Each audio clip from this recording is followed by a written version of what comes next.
Of glamour and sensuality, cast in a breathless pose, more mythic than real.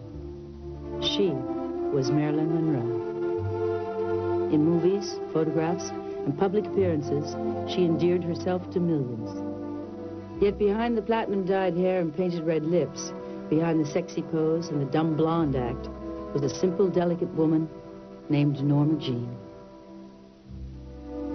For Norma Jean, the persona of Marilyn Monroe was an elaborate form of self-protection.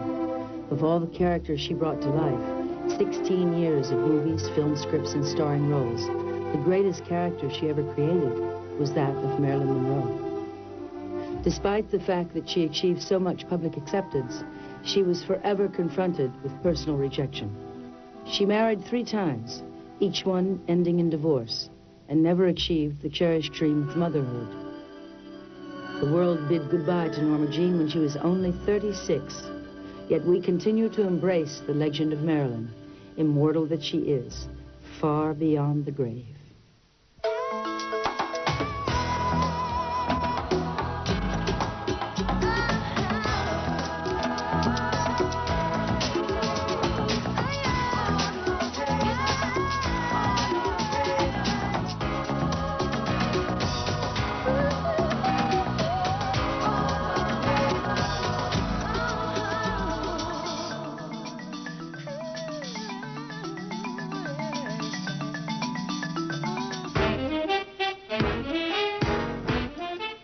The first impression you get, is a shock that anybody should be so beautiful. I think she was possibly one of the greatest photo subjects in the history of mankind. She had that wonderful, magical quality, a great charisma on the screen, where she absolutely came alive on the screen. And that's such a gift, you either have that or you don't. There's nothing more adorable in the world than a beautiful clown. To have a beautiful woman that doesn't take herself too seriously, that can clown and tease and play, is a delightful thing. She had power and she never knew it. And if you don't know you have power, what good does it do you? When we fell in love with Marilyn's inside, she'll be there forever. Well, I think that there was something magic about Marilyn Monroe on the screen, but it went beyond that. The combination of sexuality and vulnerability. I think she is one of the icons of the century, and she will be remembered.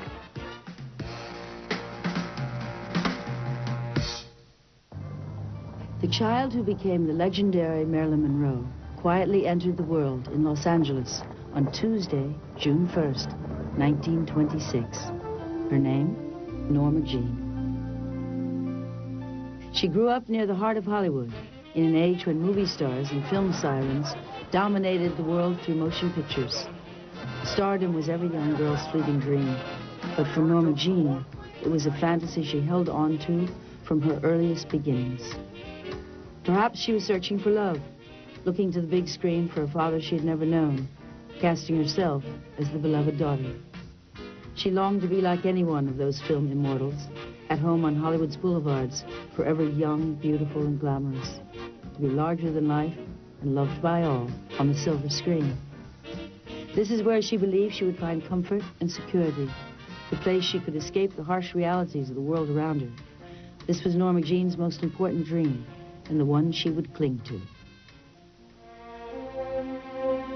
Norma Jean's early years were far from those of a happy child. Those days, instead, were rife with abandonment. She was illegitimate, scarcely bonded to her mother, and disowned by her father. She had a yearning for love so deep, neither 3 marriages nor the adulation of millions could fill it. She called her father, her real father, and his name was Stanley Gifford. And he refused to recognize her. And she didn't want anything. She just wanted, say, yeah, okay, how are you, and so forth. And she was so sad that night. And she felt really rejected badly. Norma Jean's mother was troubled. Gladys Baker came from a family with a history of mental illness. In time, Gladys was diagnosed with paranoid schizophrenia and confined to a mental institution. 7-year-old Norma Jean would spend the next 9 years being shuffled between orphanages and foster homes. Her mother was in a mental institution, and that she was coming home. She wasn't cured, but she was able to leave the institution. And in fact, we went down and met her at the Greyhound bus station. She didn't recognize Norma Jean because Norma Jean, she hadn't seen her in 10 years. And Gladys seemed like she was still in left field. She hadn't got everything well done. At the age of 15, Norma Jean started dating Jim Doherty. He had been a student body president, a star athlete, and was very popular. She especially liked his accomplishments, the fact that he was 5 years older and his sense of humor, all early indications of the qualities she favored in men. She was very gentle and basically quite shy. She liked to ride horses. I thought, well, maybe I'll ask her out. So I taught her how to ride horseback. And I recall one time that it was late in the day, and Norma Jean was up in front, and I told her, I says, it's getting dark, turn your headlights on. You're the only one that's got headlights. And she says, where is it? I says, out front. I says, the switch is under the saddle horn. They're there somewhere. And she spent the rest of the trip into the stable looking for the switch to turn the lights on. Hardship and destitution may have marked Norma Jean's earlier life, but as she was blessed with a spectacular beauty, she was always protected from the harshest circumstances. But that same beauty had a dark side. Most girls were afraid that if she came by and the boyfriend saw them, they'd lose their boyfriends. So that was why she didn't have too many girlfriends, because she was beautiful. Norma Jean was legally obligated to remain in foster family or in an orphanage until she was 18. But the precocious young beauty found refuge in her high school sweetheart and became engaged to the aircraft factory worker.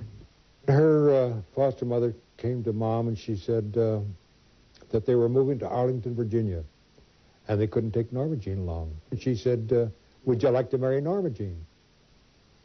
I said, gee, she's pretty young. And she said, well, she's going to have to go back to an orphanage if you don't marry her. They married on June 19th, 1942. Jimmy was 21. Norma Jean was barely 16.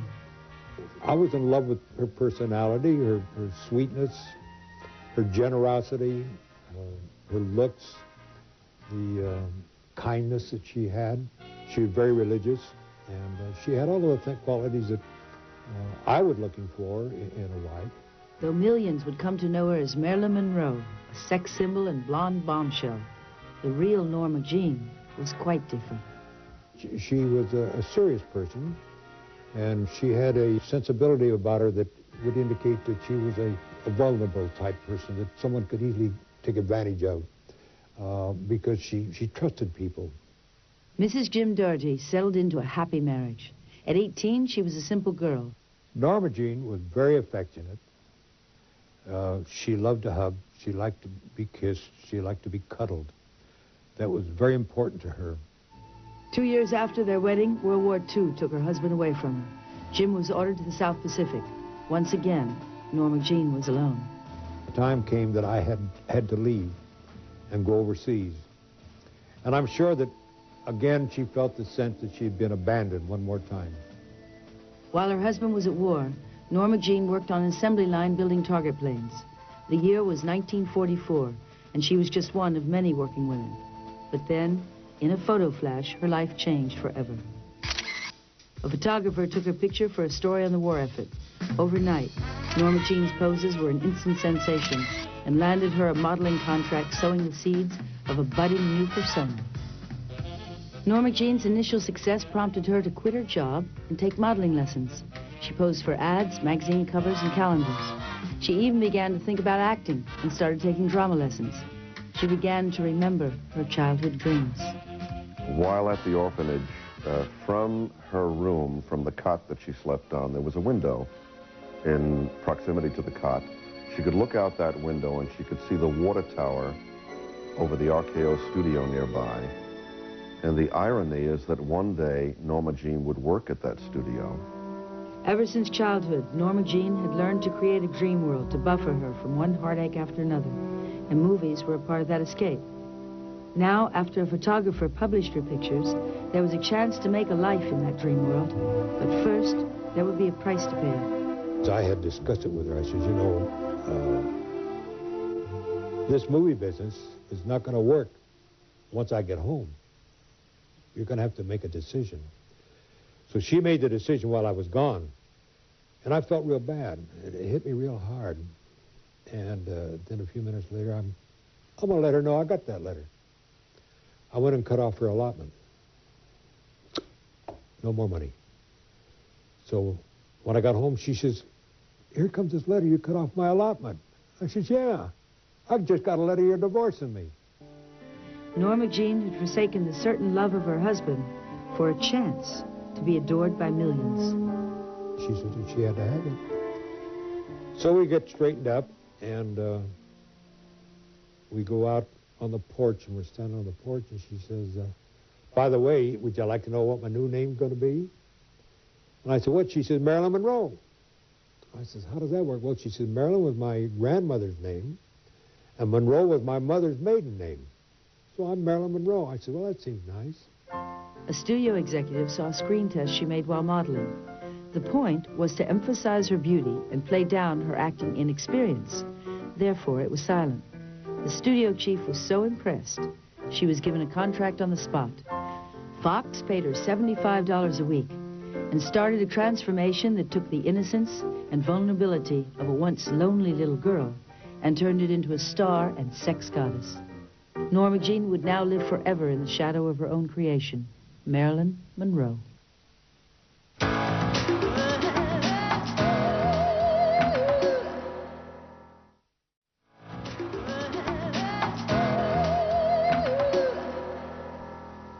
This is the first car I ever owned. I call her Cynthia. She's going to have the best care a car ever had. Put Royal Triton in Cynthia's little tummy. Right, lady. Cynthia will just love that Royal Triton.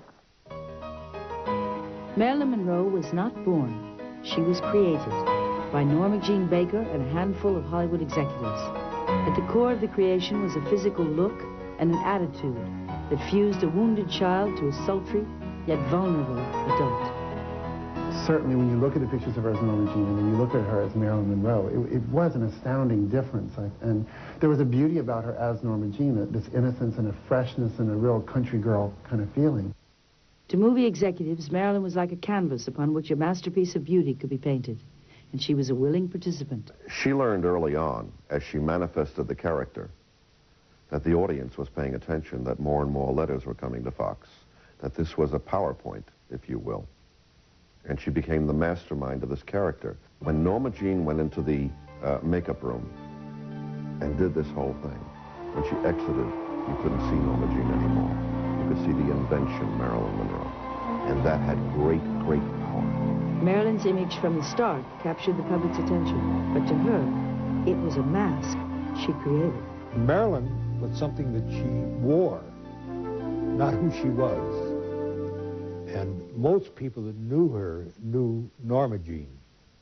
Marilyn was put on to make money. It was a product that she sold. Marilyn found a way to escape into a world of make-believe characters and scripted film circumstances. A difficult world to be certain, but one where she poured her desire to love and be loved. The very reality of not having parents is probably one of the seedlings in her that made her want the love of the world. While under contract at 20th Century Fox, most of Marilyn's work was as a hostess or model. Studio executives just didn't know what to do with the young blonde beauty and released her from her contract. But the competition was quick to sign Marilyn, and Columbia Pictures cast her in her first singing role in the musical Ladies of the Chorus. For you, our flirty, flirty eyes will wink in your direction. We will throw you all a kiss that's filled with sweet affection. Anyone can see I love you. Anyone can see I care. The way I hold your hand and smile in your direction tells the world my heart is filled with nothing but affection. Lock me in your arms. But her career at Columbia came to a quick end. Studio executives were not satisfied with her progress as an actress, so Marilyn was dropped again by a studio. At the time, she thought she'd made her last film. Relying on her survival instincts that had taken her this far, she returned to her first love.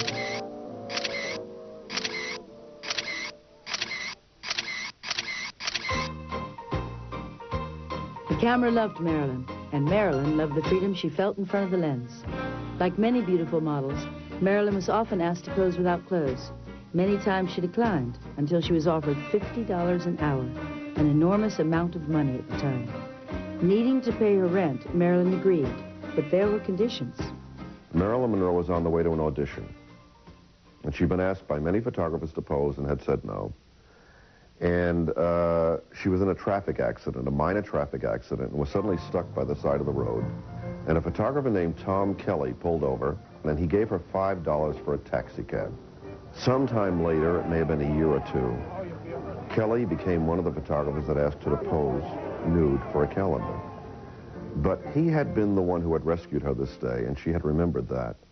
And so she agreed to pose for him, and they shot this calendar pose. In an era when posing for nude photographs could easily destroy a young actress's career, Marilyn played by her own rules. The pictures came out, and instead of denying their existence, she acknowledged them. The public, understanding the young woman's plight, embraced her honesty. Instead of hurting her career, the photos, several years later, launched an empire. On a total investment of $8,000, and that picture of Marilyn Monroe, the Playboy empire was built.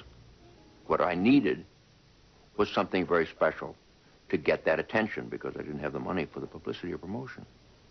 I could not have rewritten history any better than to have the very first Playmate of the month, Marilyn Monroe, because she defines that innocence and sexuality.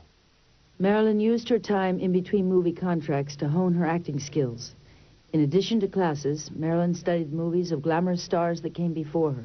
She studied. She was very, very exacting in everything, in terms of studying the other actresses and what made the hair good, what made the makeup right, what made the walk, and all of those physical attributes.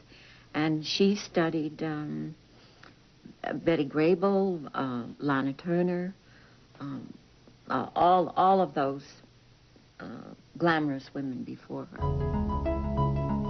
Her creation was beginning to pay off. She would soon be in the running for a major motion picture.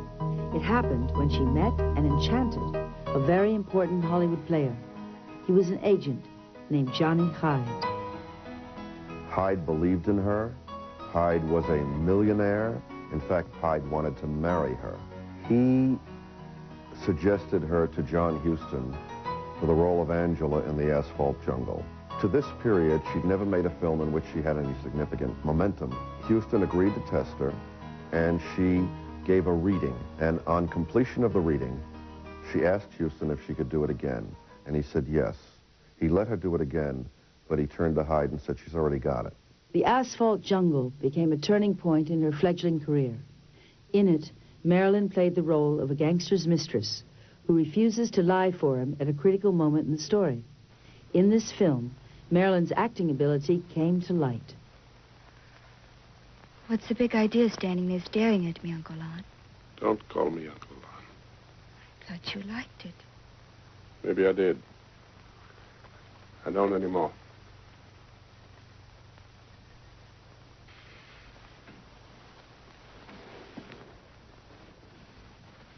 I had the market send over some salt mackerel for you. I know how you love it for breakfast. Some sweet kid. By 1950, Marilyn was on her way to becoming an enormous star. Her next movie was All About Eve. And like her last, she played an inexperienced young woman who was a protege of worldly older men. After All About Eve, Fox signed her with a 7-year contract, and she did films like As Young as You Feel, Let's Make It Legal, Love Nest, just a whole slew of films. And then finally came the moment of Niagara. She was doing work of that quality that they simply could no longer deny her what she was earning. In other words, they were forced by a combination of fan mail and the reaction of the public and Marilyn's own work to finally deliver to her the stardom that she was in search of. But she had that wonderful, magical quality, a great charisma on the screen, where she absolutely came alive on the screen. And that's such a gift, you know, you either have that or you don't. And she certainly did. And everybody that worked with her absolutely loved her. You know, they thought she was so wonderful, and she was. Marilyn's mantle of stardom filled her life with people and excitement. She was admired and loved because she was beautiful. But with the adoration came the backlash. She had power and she never knew it. And if you don't know you have power, you know, what good does it do you? And because I think people were really very cruel to Marilyn. They made fun of her when she walked down the street on the lot. People came out behind her and made an exaggerated walk and made fun of her. When you give off that sort of persona, you know, I sat and I talked to you like that, you wouldn't exactly take me as seriously, would you? No matter what I said. And if you just look at what she says, if you put it on paper, she's very, very bright. Marilyn's career was reaching its peak. At 27, 20th Century Fox promoted her as the blonde bombshell of the 1950s. She was made to appear sexy, shapely, and none too bright. Audiences were drawn to her comic naivete and physical beauty. So was one of the most famous athletes of the day. He was the legendary Yankee baseball player, Joe DiMaggio. Their love and marriage became an American myth.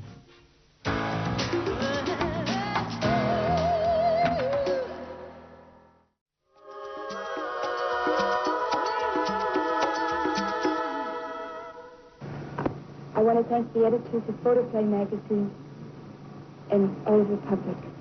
I thank you very much. In 1953, Photoplay magazine voted Marilyn Monroe Best New Star of the Year. Of herself, Marilyn said, "The reason I got ahead was that I was lucky with the right men. Blonde hair and breasts, that's how I got started. I couldn't act. All I had was my blonde hair and a body men liked." Marilyn became really the first sex symbol for America I mean, she wasn't trying really hard to be sexy, it was just there. And she seemed very sort of vulnerable and helpless, and you felt like you wanted to help her. Marilyn was hot at the box office. May I kiss your hand? I always say a kiss on the hand feels very good, but a diamond tiara lasts forever.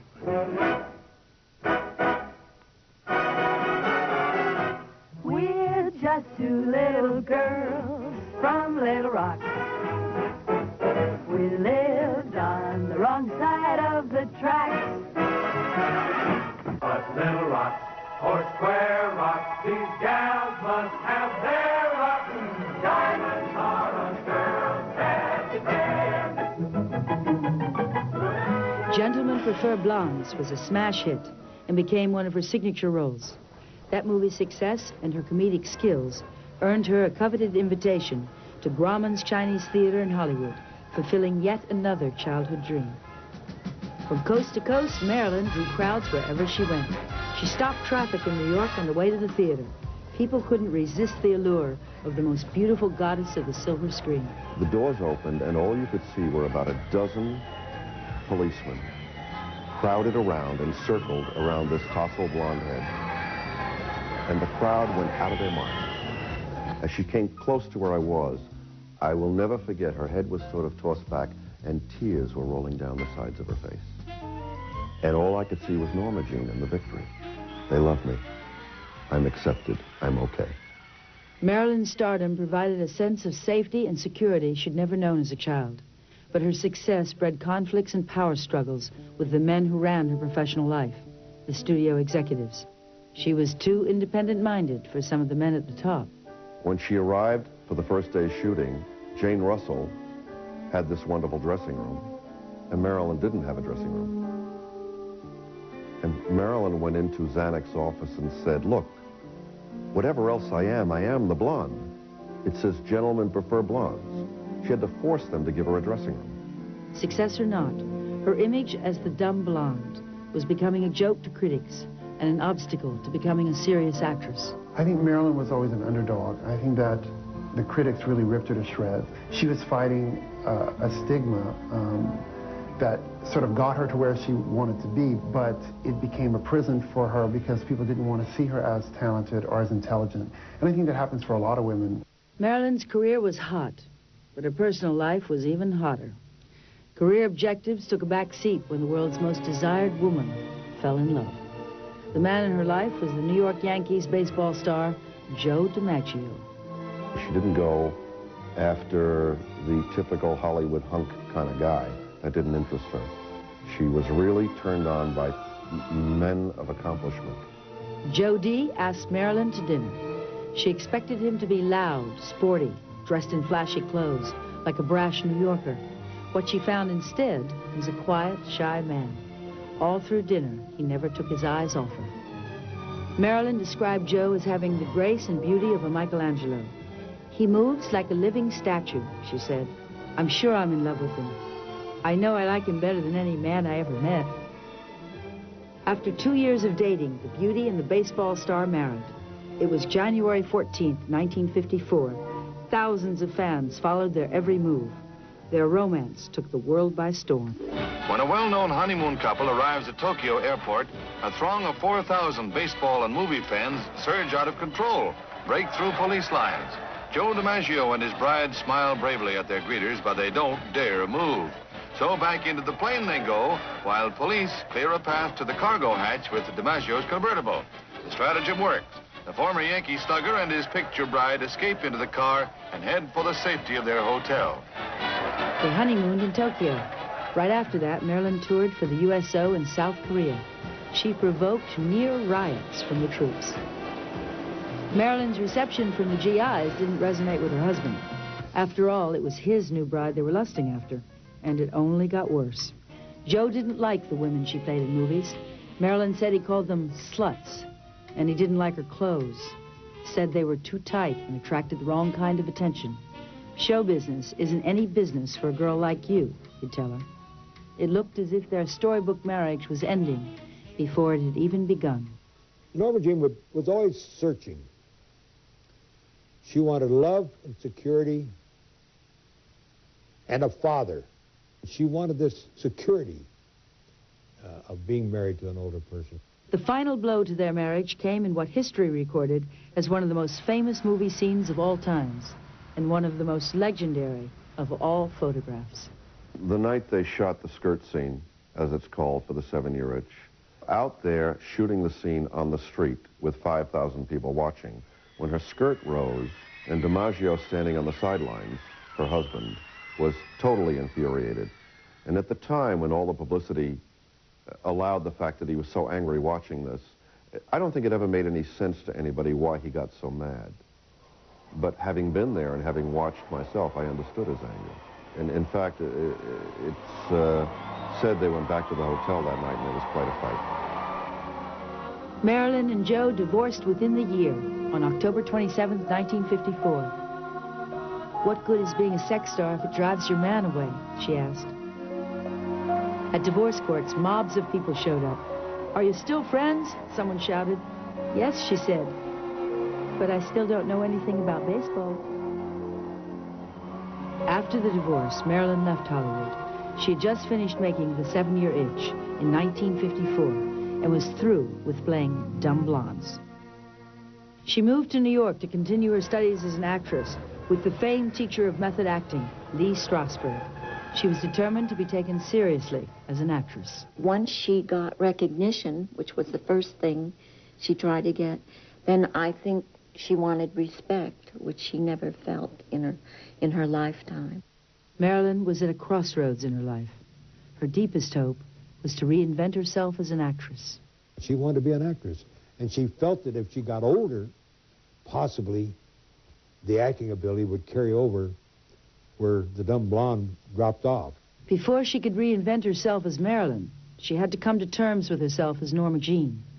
Although she was living her dream as a movie star, it wasn't enough. She felt something was missing. something that even the adoration of millions of fans around the world could not fulfill.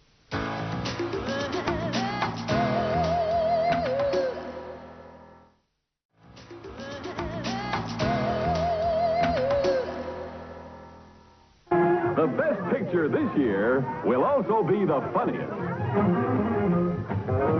Good night, sugar. Good night, honey. You stay here as long as you like. You're not giving yourself a chance. Don't fight it. Relax. At the age of 28, Marilyn Monroe was a household name. Her photographs and blonde bombshell movie roles were etched into the American psyche. Ironically, her career was built on an image she created, but no longer enjoyed. Marilyn hated only being that sexual woman. That was the act. It was wonderful. And that was the act she had hostility towards. She wanted to be more. Marilyn desperately wanted to be seen as a serious actress. She vowed not to make another movie unless it was on her terms. And although it had been over a year since she'd made her last film, the crowds of fans in New York were a constant reminder of their loyalty. In 1956, she returned to Hollywood to star in the screen adaptation of Bus Stop, directed by Joshua Logan, a chance for Marilyn to shine as an actress. It was the story of a saloon singer bullied into a marriage which shatters her dreams of a career in Hollywood. She'd gone to the actor's studio to learn how to use her real emotions. So, not to represent things, but to actually experience things. And she showed that she could do it, and the results were there with Bus Stop and Some Like It Hot particularly. I think those were two of her best films. Marilyn's character in Bus Stop brought to life an emotional depth and poignancy unlike any of her previous films. But the role she craved to play was the real-life part of a wife and mother. Marilyn once said hearing the words, "I love you," meant more to her than if 1,000 critics were to tell her she was a great actress. In 1956, she would hear those words and find love again with the acclaimed playwright, Arthur Miller. She listened to him and watched him as if he was the only person in the world. And my husband said, how could you not fall in love with someone who listens to you like that? Marilyn said of Arthur Miller that this was the first time she really felt in love. She said he was going to make her life different, better, a lot better. In July of 1956, the beauty wed the brain, and the couple seemed to be a perfect complement to one another. Arthur, she said, was the only brain who liked me for me. If I was nothing but a dumb blonde, he wouldn't have married me, would he?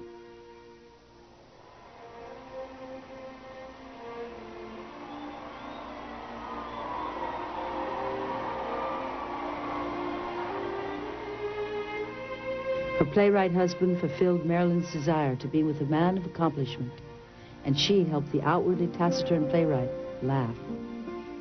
I never knew him to be that free and loose and easy and enjoying of life as when he was with her, when the times were good with her, you know. She seemed to be able to just make him giddy. It was very charming and nice to be with him those times. He looked different. He just was like a man in love. If having a husband was one wish, having a child was another. She had hoped that a child would satisfy her desire for unconditional love, something she'd been searching for all her life. When I went into the service, she begged me to let her have a child. I told her that she was too young and it would be too much trouble. So we did away with the thought of having children until she was older. She wanted children desperately. She was unfulfilled as a woman and a mother. I mean, if that's something that you want, that's a very sad thing not to have that. Marilyn and Arthur nearly realized her treasured dream. She became pregnant twice, but sadly was unable to bring either one to term. For the woman who appeared to have so much in life, the fact was she had none of what she really wanted. I visited her in the hospital, and I remember going into her room and there was just a little night light on. Arthur was sitting in a chair next to her, holding her hand. She lost a baby boy. Marilyn's failed pregnancies were the beginning of a downward spiral. She suffered increasingly from mental and emotional disturbances, marked by erratic behavior. Her marriage to Arthur Miller deteriorated and eventually broke down. In January 1961, at the age of 34, she divorced her third husband. Marilyn was as sad as any bride who saw a dream turn to dust.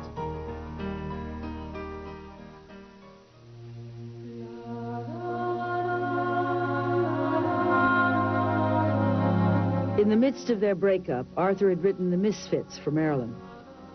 It would be the last movie she would ever complete. Some even blamed her when her co-star Clark Gable died of a heart attack after the movie wrapped. The rumors devastated her. Marilyn's grip on reality slipped, and she ended up hospitalized in a New York clinic for the mentally ill. For a woman who has had a family history of mental illness, it was a frightening episode. Being locked up at Payne Whitney Psychiatric Clinic had to be so threatening because her mother had been institutionalized for most of her life. So when the doors were locked, that had to be a paramount moment to her. In a desperate bid to find some semblance of sanity, Marilyn planned to take it easy. She would pace herself at work on her next film. Something's got to give. But it was the one film Marilyn never finished.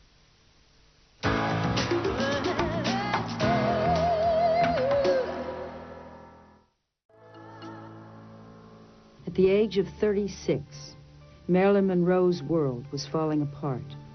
She was facing the end of the prime of her movie career.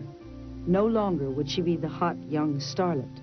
There were rumors of alcohol abuse, outbursts of temper, and constantly showing up late on the set. Ever insecure about her abilities, the studios with whom she battled were all set to let her know how easily she could be replaced. In those days, you know, when you were starting to look at 30, you figured it was going to be over soon. You didn't last very long. And 30 was sort of the first nail in the coffin. And then there were maybe only 4 or 5 more nails, and that was it. 35, 36. So I was 19, so they were using that to threaten her. 1962 took on grand significance in Marilyn's life. She was recovering from her third divorce, 2 miscarriages, and a nervous breakdown. Any one of those would shake up a more solid soul. For Marilyn, it was practically disabling. To escape, she turned to work. She buried herself in Something's Gotta Give. But first, she took time out from her 30th film to appear at a celebration of President Kennedy's birthday. She comes into New York to sing Happy Birthday to the President of the United States. Goes to a rehearsal at Madison Square Garden. Returns from the rehearsal, and that night returns to the garden to sing, and Marilyn shimmered up onto the stage. Absolutely incredible looking. She sang, Happy Birthday. You know, that famous rendition of Happy Birthday to You at Madison Square Garden. Anyway, apparently she was given some tickets for the dinner and for the event and everything, and she invited my husband and me, and my dad was her date. And then afterwards, they went over to the presidential suite at the Waldorf, and she brought Dad along, and he stayed and met the president and met Bobby and met the vice president, Lyndon Johnson, and had a wonderful time. Although she wowed the president and his crowd, she was not greeted with the same enthusiasm back on the set of her current movie project. She was summarily fired from Something's Gotta Give. The studio said her performance was unacceptable, though Marilyn fans and friends and critics who saw it later disagreed. That footage has all this ravishing stuff of her swimming nude, and I think she would have probably made a great picture out of something she didn't even much want to do. Marilyn Monroe never had a chance to make another movie. The woman who defined youth, glamour, and sensuality died sometime after midnight on August 5th, 1962. An autopsy revealed an overdose of sleeping pills ended Marilyn's life. The spectacular beauty, who was the hallmark of an era, would never have the chance to grow old. Instead, her death locked her in time, while the rest of the world went on. It's always a tragedy when someone dies in their 30s. It's also a tragedy because she was a child, didn't get the kind of nurturing that all children deserve. She dealt with the world quite well, considering how the world dealt with her. Marilyn's need for love went largely unfulfilled. Though she was a giant star and could have any man she wanted, neither her career nor her marriages brought her any enduring comfort or joy. I think her life was very sad. I mean, she certainly had some terrific highs, but I don't know how rewarding they were for her. They came out of such struggle. I don't think it was, there was much happiness to all of her life. Marilyn's business consumed Norma Jean's life. I hate what it did to her, because it took this young, sweet person and destroyed her, totally destroyed her. To those who really knew and loved her, Norma Jean's life had more despair than glory, more misfortune than luck. She's not lucky, she died. The people that saw her were the lucky ones. The people that enjoyed her. The people that fantasized. She gave her life for it. Not worth that. Marilyn will live on as an American legend. She is without question one of the most remarkable women of the 20th century. Well, I think that there was something magic about Marilyn Monroe on the screen, but it went beyond that. The combination of sexuality and vulnerability was, I think, a part, in a very real sense, of her appeal. Nobody quite has that same combination of beauty, voluptuousness, screen sexuality, and vulnerability that Marilyn had. She could make you do anything in the world from that big screen. And she'll be there forever. Though Norma Jean is buried, Marilyn Monroe lives on. Her platinum hair, red lips, and half-closed eyes strike a pose as classic as any great work of art. With every new generation, she is loved and appreciated, unlike any other star who has ever graced the silver screen.